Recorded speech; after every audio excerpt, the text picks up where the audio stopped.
Okay, time to focus. Let's say it's close enough. How do we dance?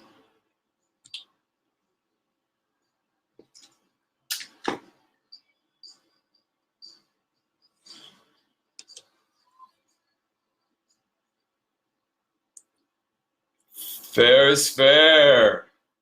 You were listening to WHIV 102.3 FM. We are a community broadcasting radio station. And I'm spacing out as usual. And this is Monkey Mind, which is a show that is dedicated to brain cancer and, I'm going to look at my notes, living in your moment, which is key for everybody. My name is Rob Owen, and in 2000, I'm really bad at dates. In 2005, I got diagnosed with a brain cancer, which was like, what the heck? And they gave me 6 months to live. It's 14 years. I'll take it. Just got another MRI when they got a little spooky spot over my brainstem.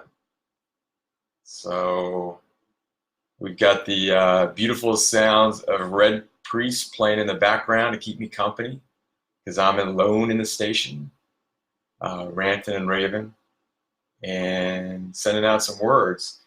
So this recent episode, to catch you up to date. Okay, so I don't know, did I do that right? I think I did.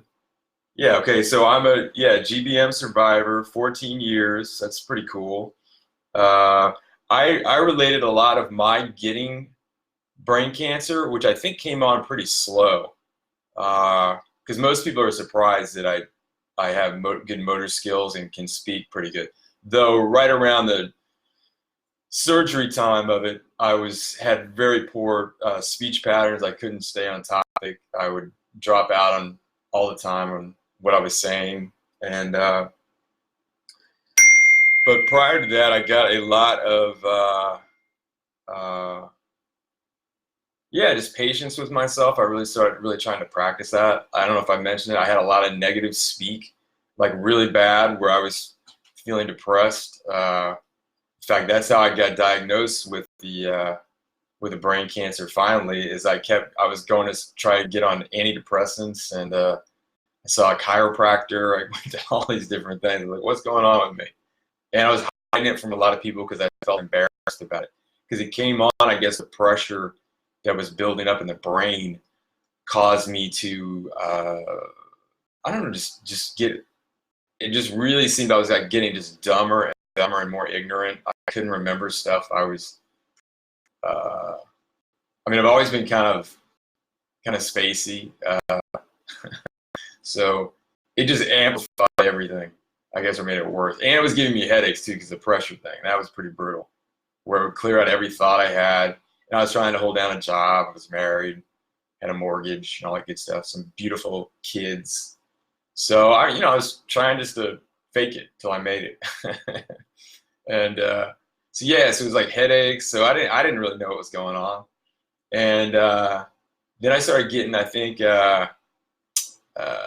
seizures where I would black out. But of course, I don't really remember that. And a lot of times, I guess I did it in places where it was subtle enough that I don't know, people didn't catch me. And then people started to kind of catch me, like, being on the floor and stuff like that, because that's the kind, I'd have the kind where you fall on the floor and you start shaking, and then you wake up and you're all sore, can't really remember squat.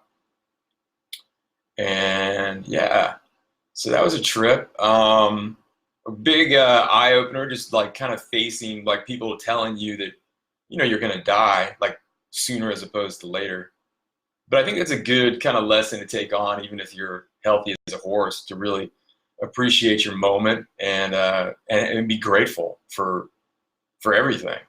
And it's all part of your story. It's going to build the person that you are, your character. And just take real joy in that. The big thing is, what is it? The saying, if I can come to my head, is like you kind of create your reality. in so many ways. And the other thing I didn't mention on the other two shows I've done is joy, ease, and lightness, which is pretty trippy. You're supposed to be, our natural state is to live in joy, ease, and lightness. And if you're not, you're ego tripping. and most egos do not like to hear that either. So technically that made you mad, that's your ego. And there's Red Priest going, Monkey Man. This is a song that I did as a, at 50 I started singing and writing songs. I guess I've always written stuff. I always like poetry, prose. Did a children's book, in fact, after brain cancer, and I'd almost just forgotten how to draw. I'd always been like a drawing all from a childhood up to college and stuff like that. And I was like really looking at pursuing a I guess a career as a artist, painter. That really attracted my ego. and then I don't know what happened. And then over the last few years, it's kind of deviated. Like I've kind of lost that ego trip on it, sort of. I mean, some of it. I mean, I'm just as ego as I guess I ever was, but it's different. I notice it now, and I think that's the key thing with practicing. And a lot of my stuff, I paraphrase Eckhart Tolle. When I just had my first brain surgery over at Ochsner, I got a gift package, and it was really sweet. I was like, people gave me stuff, and I think when I got back to the house, people were giving me like lasagnas and stuff like that. Lots of lasagna. And what was I talking about? Oh yeah. So I'm in the hospital, and I get these care packages, and one of them was like an Eckhart Tolle disc set. And like I said, I had really bad negative speak.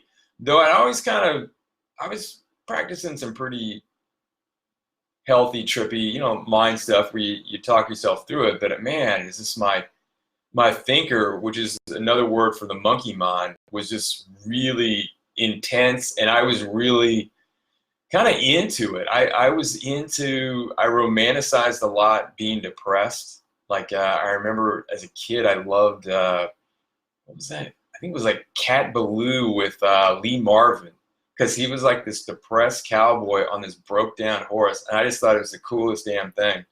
And then even in what Paint Your Wagon and stuff, I was a big Lee Marvin, I guess, fan, because he just seemed broke down, and I don't know, it's something that really attracted me to that. So I was predisposed to that kind of trip, and then once I had a few things where after, like I was saying, the art thing, I kind of just switched over into like graphic design for a bit, and I think it was even web design, I guess. I don't remember so much of this. I mean, I remember a lot of the specifics, but I don't.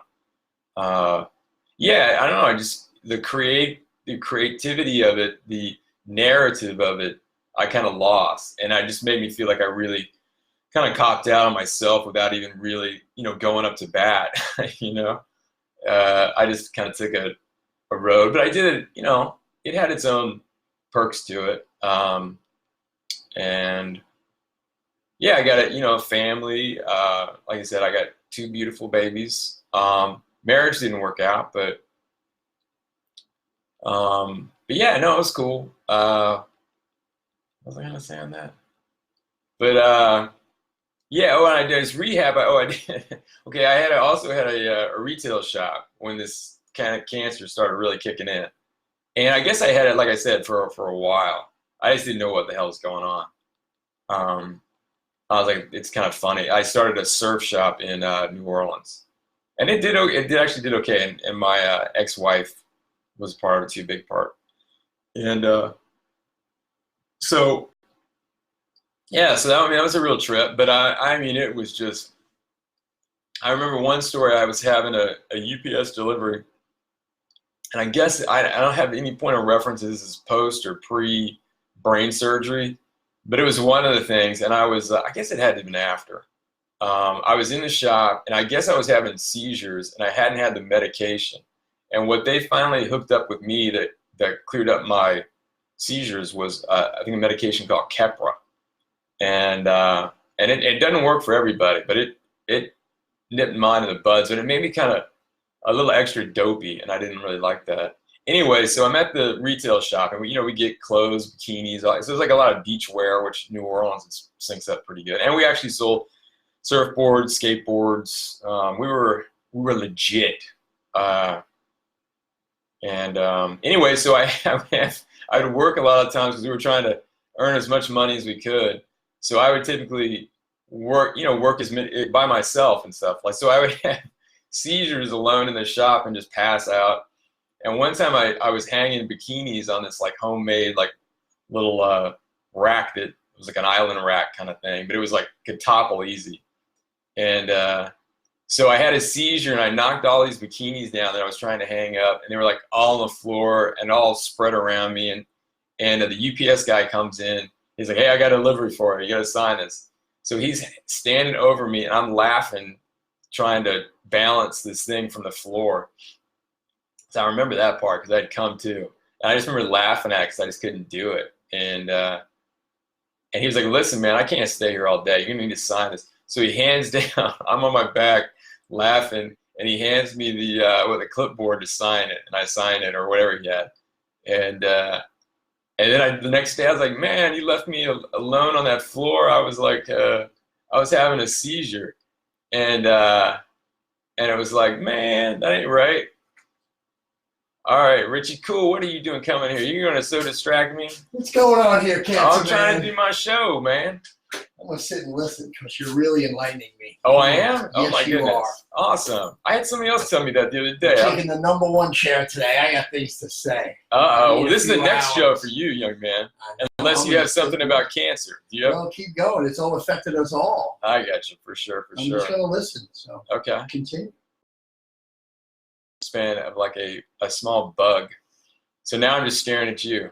Okay, well, I'll leave then, and we'll come back in an hour. I know when I'm not wanted. Oh, you were totally wanted. It's not the first time. You were totally wanted, and I can't wait to see you on the next show. See you in a minute. All right, brother. That was Richie Cool, a awesome sound guy, which goes back to the other thing, which was the band stuff.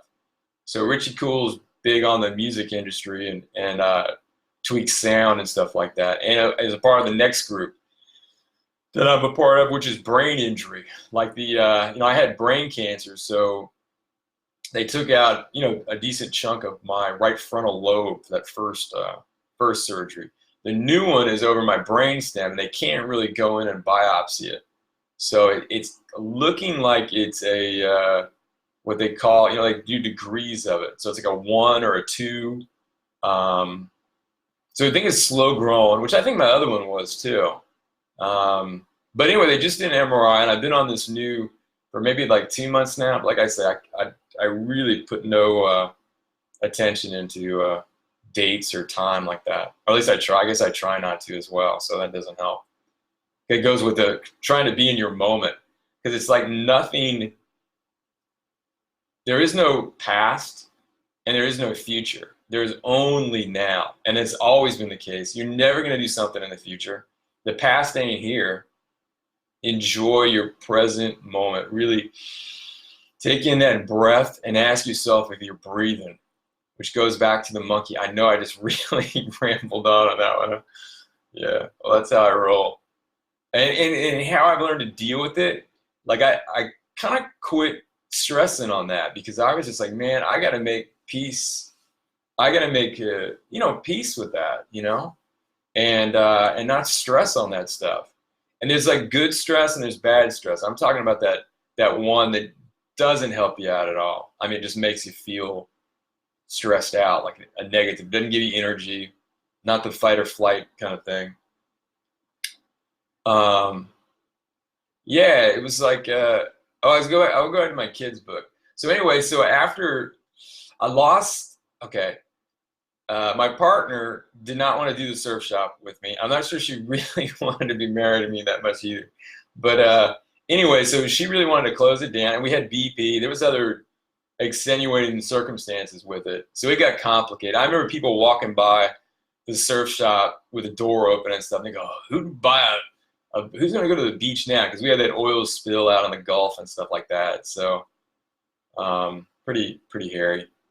But man, I had a lot of California people say, man, we surf, and they got rigs all out on that California coast. You think of California being so green and stuff like that. But I was really surprised at that, where they'd have like those oil things right offshore and stuff. And anyway, a lot of the surfers would tell me out there that they were being, paddling around sludge and all kind of oil debris. So it was kind of funny. But I mean, yeah, the surfers, it didn't really matter because the surfers just gonna get out there, and I surf. But I think I'm gonna have to relearn this this thing that's over my brainstem now has jacked my equilibrium. So now I was noticing it pretty hard for a while, and I think it's subsiding a little bit, or I'm getting used to it. The area that I'm not going to call the C word because I don't really know 100% that that's it, but it's kind of looking like it's, the doc thinks it's that. But so yeah, well, I'm going to read one of these things or I'll forget. This sounds really cool because this goes back to kind of art as therapy, which I am so going to enter this because I think I have a little short that I did. I like making narratives. That's kind of my shtick.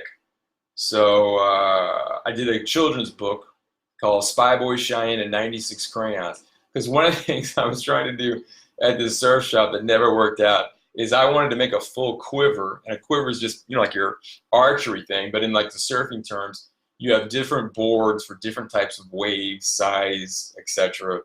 And or to do certain things. So I wanted to make a big graphic on each of the boards, which would be like a spy boy, flag man, big chief, wild man, stuff like that. So I was gonna do like this beautiful image, and a lot of it, I just think they're so aesthetic, just how a surfboard looks, like with the points, and we had these cool little stands that I made, but I never got around to doing that. But then part of my thing was I also really liked getting these images, and I had this old faded image of a black Indian as a kid, and you couldn't really make out his suit, and so I had to kind of make it up sort of in a way, but it was like based on some reality, and I really like that aspect of art and creativity, where you take some of the real and then mix it in with your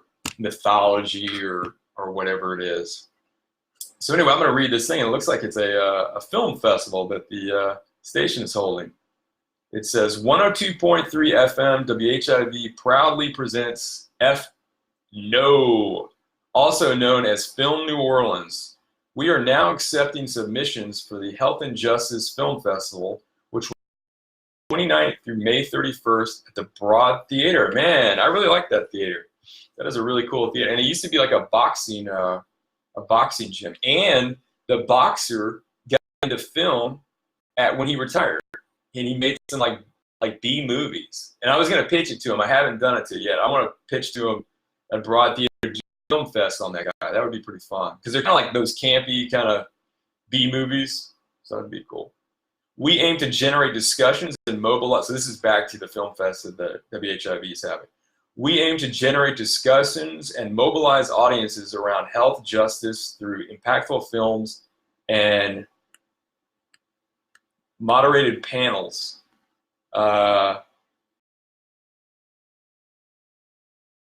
If you have a film to submit, would you like to get involved? We are looking for sponsors, partners, and volunteers. Submissions and event information is available on our website, f-no.org. That's f-no.org. Yeah, that sounds really cool.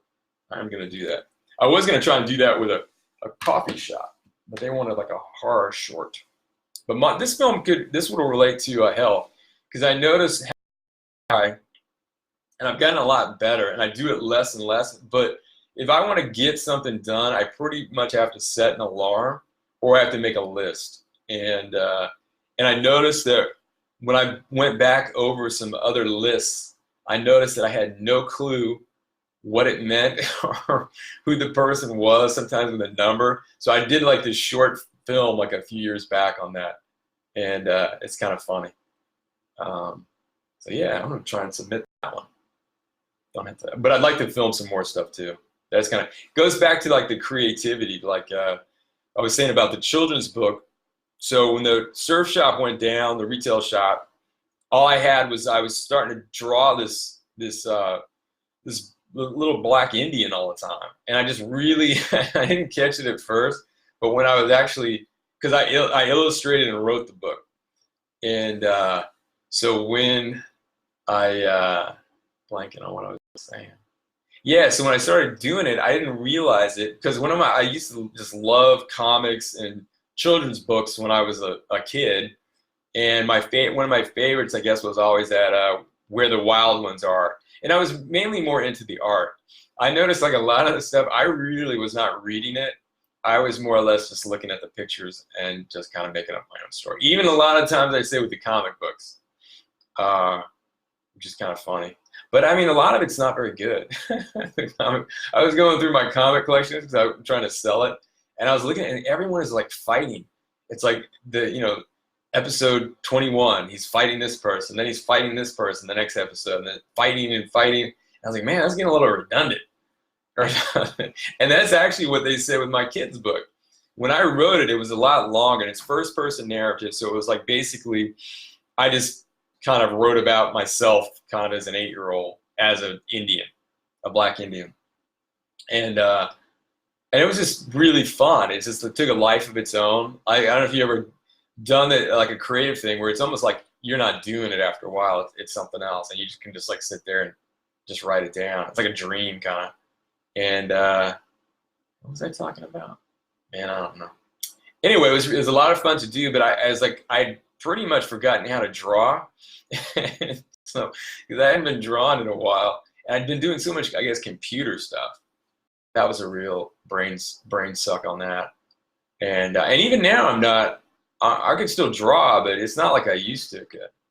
But I'm gonna start practicing again. I did the other night. I was sketching a nude, daydreaming, and it turned out okay.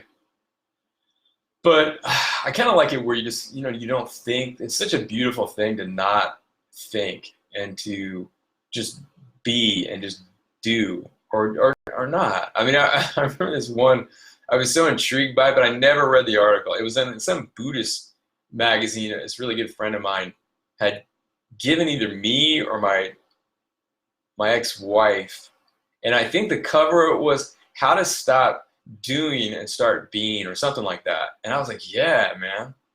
It's like this repetitive thing. You've always got to be doing something. But it's like really, really difficult to not do anything, I mean, it really is. And that's kind of goes back to Monkey Mind. Where I got on that trip was there's some YouTube video that had this really cute, I always say that it was a young, he just seemed so sweet. A classic Buddhist monk wearing the orange or what have you, robe. And he was kind of being really kind of humble and saying, wow, it's so difficult a lot of times to meditate.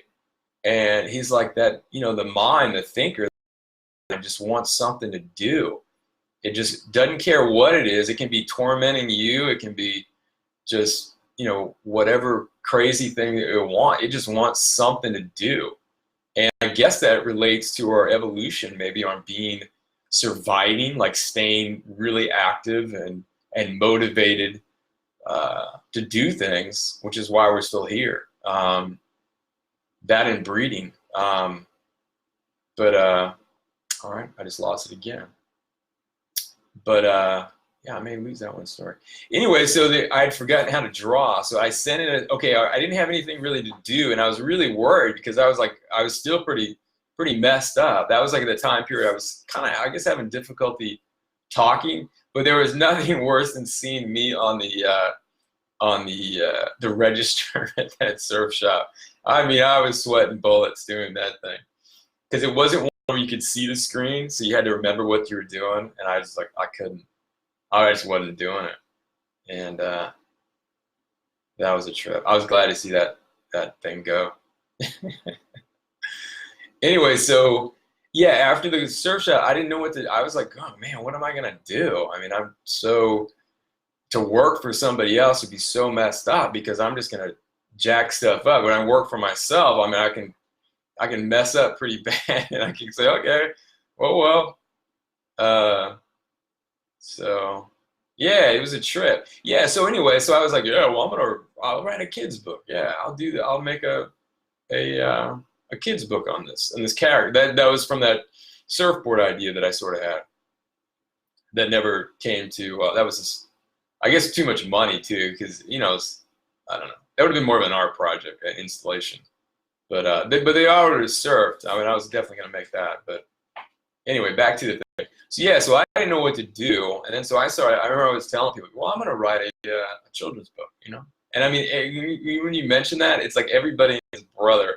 Maybe it's like everything. It's like once you get something like cancer, you just start to notice it all around you, and like so and so has it, or a brain injury. It's like, yeah, I got that, and then sometimes it even gets into that ego thing where we start to really identify with our injury, and that becomes what we take kind of solace in. And it's a pretty crazy thing, and I definitely was guilty of that. When I started having the brain thing, then I was thinking, well, how can I parlay this into something to support me or something? Because right now this ain't looking too good.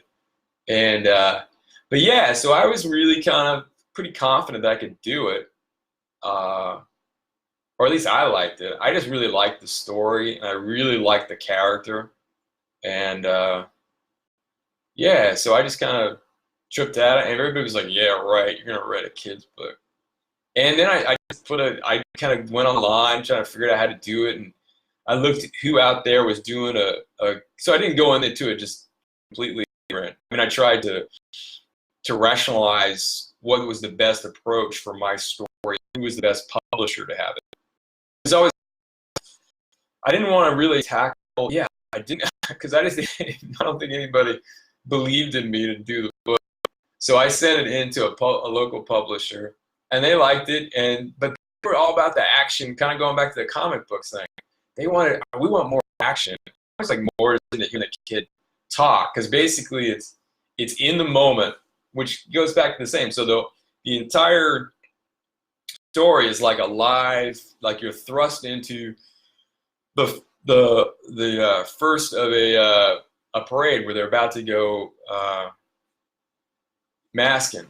And so they're in Central City, and I went down. It was really fun because I went down to the location and it was actually parallel the first time I had seen the Black Indians, and I didn't know nothing about them really. This was like, I don't know, 15, 17 years. They've become a lot more popular since my book came out. Now, that has nothing to do with my book, but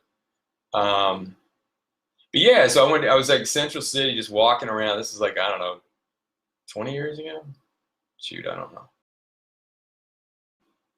Maybe like, yeah, I don't know. But anyway, so I went around, took a bunch of pictures and stuff like that, and it was fun because my initial idea is I wanted the kids' book to be like where you could take that book and you could go walk Central City, and like, you know what I'm saying, you turn the street corner because there's basically him. Spy Boy leads the Black Indian tribe, and instead it signals back because he's out there basically looking for their tribe for them to I'm forgetting all the lingo though. I'll have to read my book again. Anyway, I researched it a lot, but one of the things was I wanted to take it on because I love that ignorance of seeing an event or something where you don't really know anything. It's just like this. And then I was thinking too, like if I'm a 8-year-old kid, and that's the age of the Spy Boy in my book, I'm not going to get everything right. And I'm hearing stories from your elders and stuff like that, and so I kind of really wanted to not know as much stuff, but I guess I did. I really researched it, and the publisher was pretty insistent that I even go get it okayed by a local tribe, and so I did that, and that was pretty cool. I didn't like the part with the because I have a police officer in the book, and this was based on reality too, because I was walking Central City, and this policewoman came up to me, and it turned out I knew her. She was actually, I used to to train boxing at this gym called Neutral Corner, and she was a police officer, really cool lady. But so a lot of the, I took from like a lot of true events, and it was really fun. I got to see her in Home Depot, and I was like, hey, I drew you in my kids' book. But yeah, the head of the tribe that I went and saw, he was like, he's like, I don't like this part with but he was pretty sweet. He was just, I think he wanted to make it known to me the difficulties that the Indians had had in the past with the NOPD. And I was like, well, this kid, not to give anything away, my kid in the spy boy thing, he gets really lost. He likes talking a lot, like, I guess like me. I don't really like talking all the time, but I can definitely gab. Maybe get that from my mom. But yeah, so he starts talking to you, the viewer. So it's like you're on, and he's up ahead. So, and then he gets further up ahead, and then he just takes one of these detours, and the tribe's just not behind him. And then so he's kind of lost. And then he's really close to Zulu, which is rolling just on the other street over. And yeah, and he just meets characters and stuff like that. And so the goal goes to then try and get back to his tribe and get ready for the showdown with the other tribe.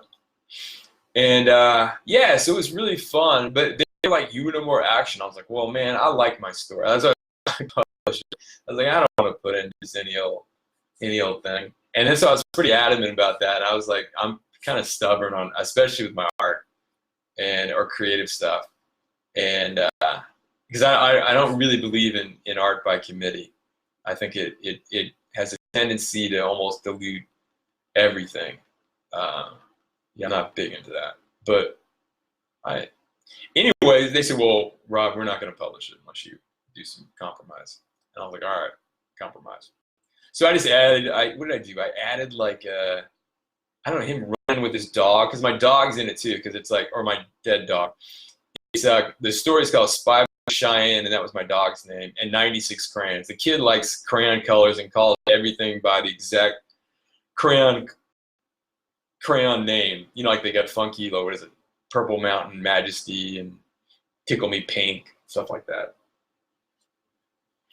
So yeah, so that turned out, and that was like a real healing process. But it was also kind of manic too. I remember drawing the thing, and I would think it was brilliant one day, and the next day I'm drawing it, and I'm like, oh, this is just the worst. And then the next day I was like, oh man, I'm brilliant. It was pretty insane. But I just kind of hung in there, and got it done. I wasn't crazy about a lot of the limitations that the publisher put on the book, like the hardcover. I wasn't crazy about that. I just think there's so many creative textures and just book styles. You go into a bookstore, it's like the quality of the book. There's the book binding of it, or it just can be really beautiful, just the way it feels. And anyway, I didn't really feel my book is more like one of those classic hardcover kids book sizes. But I really don't think it's all that much of a kid's book. It is, but it's a first person narrative, so it's an 8-year-old telling you a story. So it's like Huckleberry Finn. I always think of it as just shorter. But yeah, so that was a big boost for me. I remember being really excited. And then you find out how much they actually take. So I'm going to really recommend that you self-publish and then really leverage once you're successful with it. And then I noticed just like the support just wasn't there. But I'm sorry, publisher. Anyway, they just got bought out by another group, but I won't go into any of that. I'll try and change things. Back to joy, ease, and lightness. That is a really fun, blissful, and it's a way to keep you in check. The other thing to do that's really easy, which that Buddhist monk that I was telling you about earlier, he really tripped on, was he was lamenting that it was so difficult for him to meditate. And so basically he was just trying to lighten it all up. And he's like, well, I just asked myself, am I breathing? And my monkey mind finds that interesting enough that he will actually, or the monkey mind will actually go and say, am I breathing? And that will give you like that 1 or 2 second stillness where it's like a little meditation. And so this Buddhist monk said, I just do that all day. It's like when I'm like, I just say, am I breathing? And it gives me that little, you can kind of just listen to your breath, just that once or twice. And usually the monkey mind comes roaring back, got something to say. And so that's like an easy practice. And what was I saying? Oh yeah, and the other one to say, okay, with the premise of this, I'll see if I can break this down. I'm not the best at this, but like there's our ego and what we identify with, so much of us that we identify with our ego, and that we can hear our thoughts and hear this kind of ego thing. It's basically means that there is another aspect to your consciousness. I think that's the proper word for it. And so that's maybe say your awareness or your spirit or something like that, where it's like a separate thing, which is you, that can be like very non-judgmental and just kind of more your wisdom and even like maybe even beyond that, where as a species, I think we're so set on thinking that the thinker is us. And I know it sounds kind of crazy, but it's kind of not. And a lot of times it's just getting us in that mindless trouble. Like I said, the monkey mind just wants something to do, and it can be very destructive. Especially, it's basically parasites. And also on noticing, you gotta have to watch it too, because sometimes you can sit there watching or listening to your ego talking, like, blah blah blah, so and so said this to me, or I did this, and that was so stupid. And then you can start to judge that, and once you start judging that, you kind of like almost your awareness sprouts off maybe like another ego, which is like this other little monkey that's yelling at that first monkey how stupid it is and being all like superior. And so you basically just created 2 egos, and you can just keep doing that all day. So it's kind of like the practice is to notice your ego and almost treat it kind of like like a spoiled child, but a spoiled child that you love that can't help it.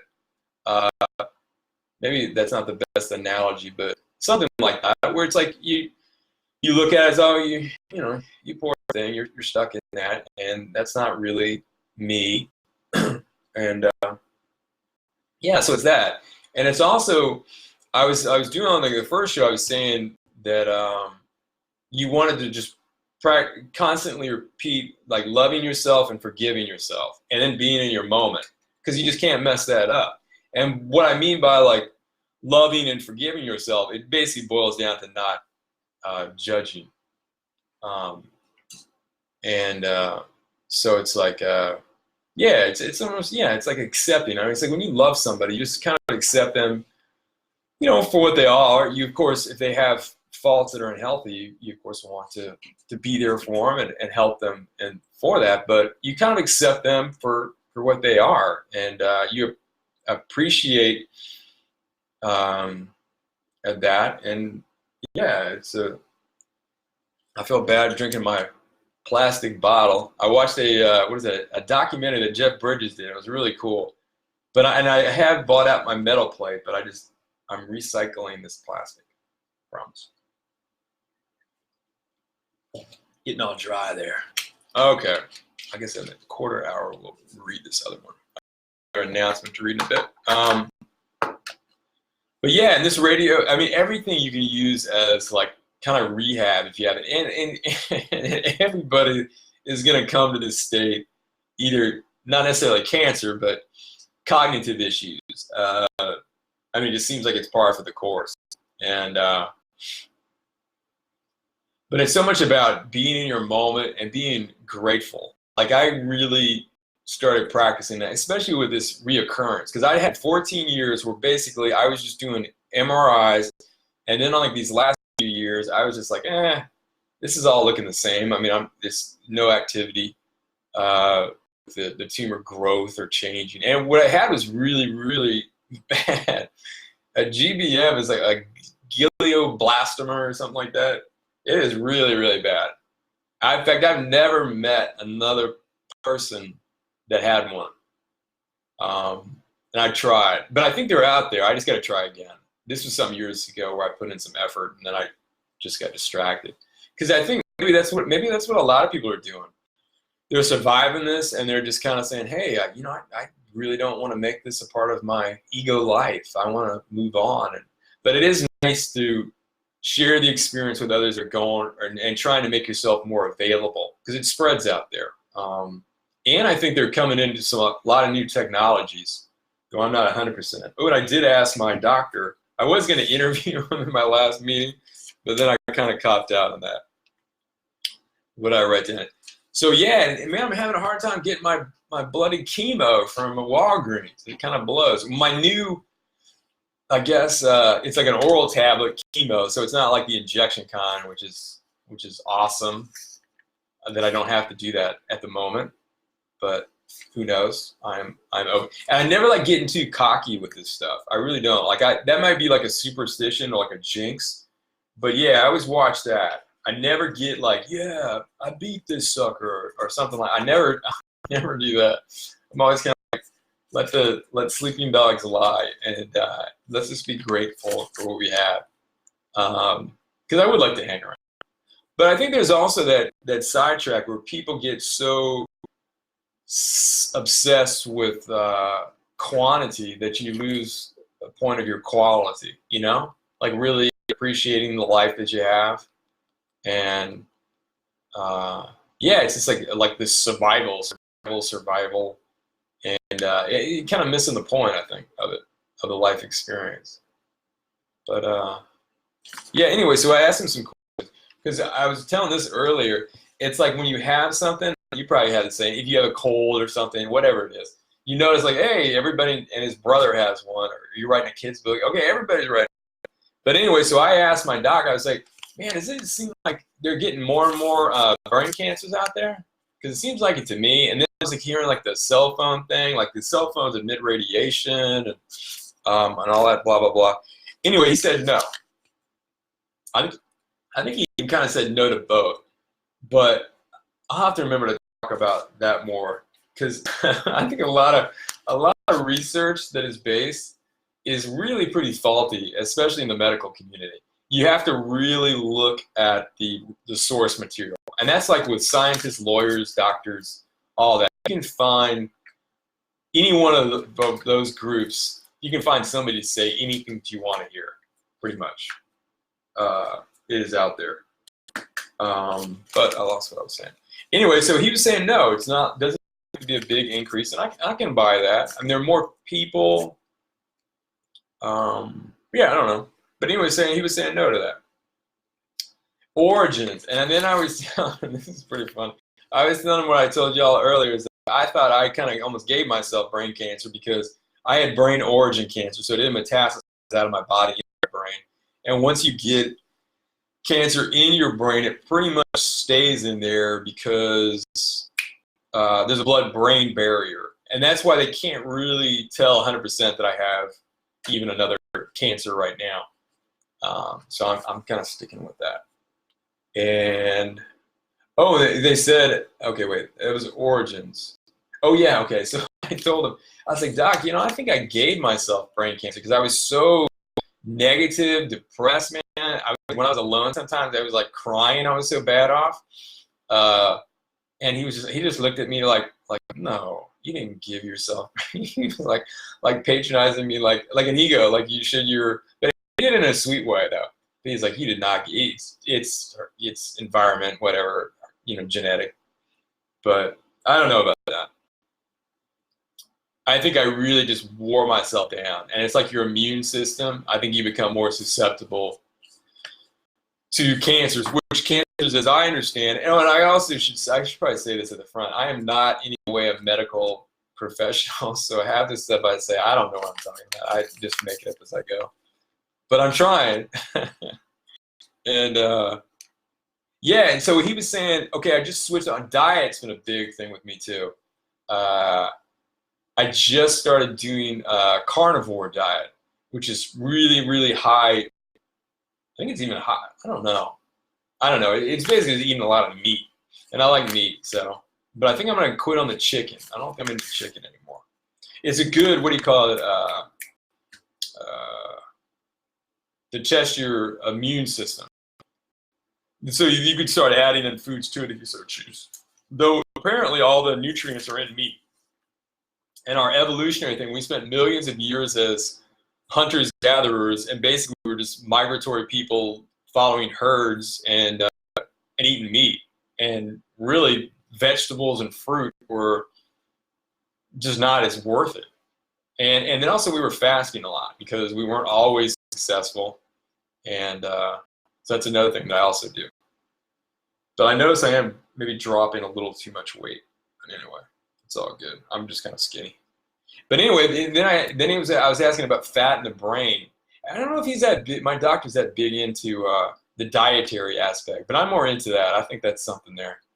There's something with that. And fat, your brain is 60% fat. So that's like a lot of these high fat diet is like really good for your brain. And I feel like I'm getting a little bit more energized in this. I mean, I still have a little bit of my kind of up down thing, but I just have to give myself like a day. I've noticed it gets better the next day. And I'd say really try and do that if you're suffering through any kind of like depression or something like that. Yeah, I would try to do some like just easy stuff just to change up the environment and just go easy on yourself,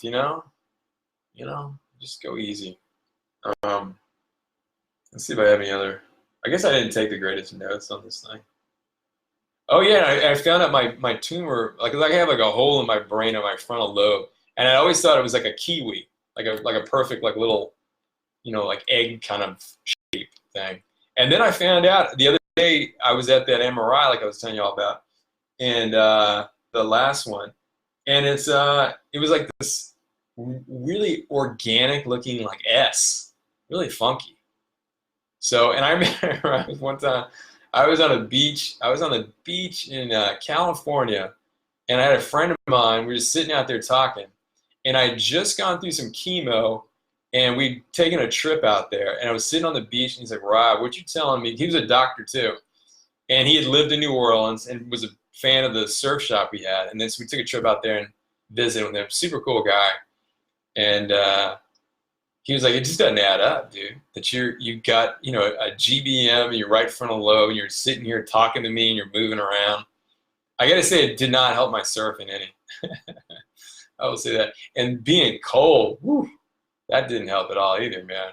That was like spooky stuff. Anyway, it just goes back to the strangeness, and I think mine came on real slow, which is how I get to. I think your brain gets into like a survival mode where it tries to move information and just gets in a protective mode where it maybe tries to avoid the tumor. I don't know. That was always one of my crazy theories. I'm sure my doctor would not agree with that. But where were you going with that? Okay, I think it's time for me to read this next announcement. Okay. Did you know? Oops. Yeah, this is cool. Did you know that 102.3 WHIV LP New Orleans has been broadcasting for the past 5 years? We are able to honor independent voices with your support. From now until January 6th, WHIV merchandise is 25% off. Okay, that does it, man. I am buying that tank top. I'm hooking that up.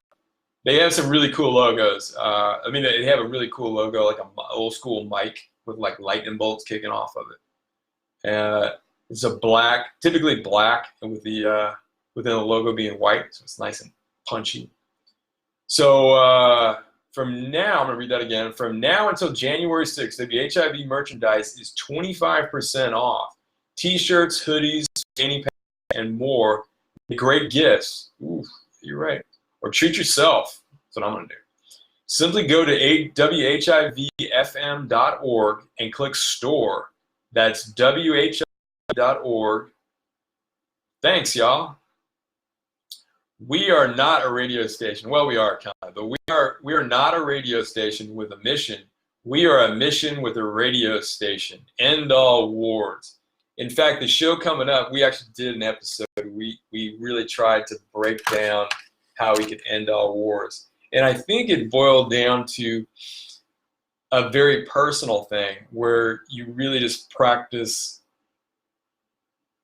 kind of like the chicken soup thing where, you know, treating others as you would treat yourself and loving yourself. I think it really goes back into not masturbation, but self-love,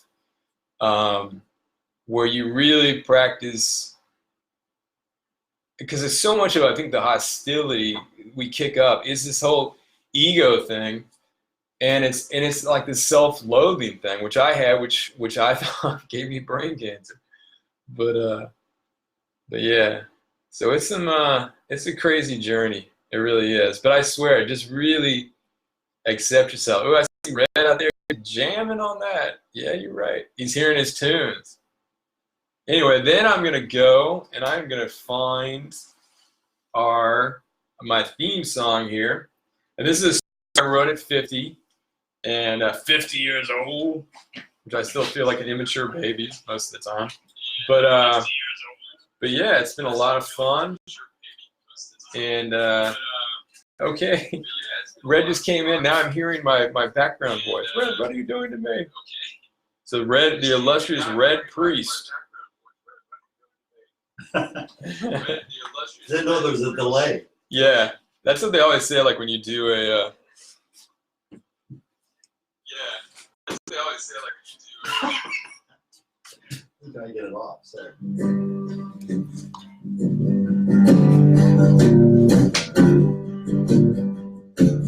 Hey, monkey, I want you to love me. Cool, man. You got your rhythm down, man. You slick. Monkey, Listen to Barry White. I want to love Sexy you show, when man. I feel you. Sexy show you got Monkey. You're so mean and cruel, but you're mine, oh mine, my little monkey. When I was a little boy, I had a life-size toy. It was a monkey. When I squeezed it, it made a cute sound. Hey, monkey, I want you to love me. Monkey, I want to love you when I feel you. You're so mean and monkey time. You're mine, all mine. I got that's gonna be so funny. Rich Cole! What's up? The doors. He does a joke with the bar. We commercial? We're at a musical break. Very good. Shut up. Hey, monkey, I want you to love me. Monkey, I want to love you when I need you. You're my monkey. Oh, Rich Cole, man. What's up, little dad? Good. Show sounded good, son. Awesome, dude. Hey, man, I just get scatterbrained because I'm trying. I can't. Shut up. Why? No, when you came in. When you came in. I took it personally, but that's okay. I'm working there. No, man. If I was more to prep for it, I could do it. Oh, I see. We're working on it. now. You got the sexiest We're voice, working on man. it. You have a good voice for radio. Bass for radio, too. It's a bonus. That's a Me. bonus. I I got just a, listen to it just cause. Cool, that's just mean. I got a face for radio, I was told. Richie Cool, but a legend. Oh, monkey. Monkey.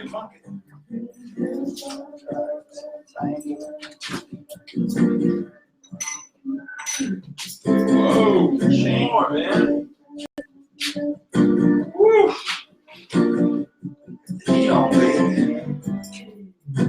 See you, bro. Hardest working man in show business There here. it is. Yeah. Jamming it. Brokest too, but you know. And has everything but money. That's right. Doesn't need money. Personal friend of mine. Doesn't need money. That's what I told the light. Yes, he But you're mine, all mine.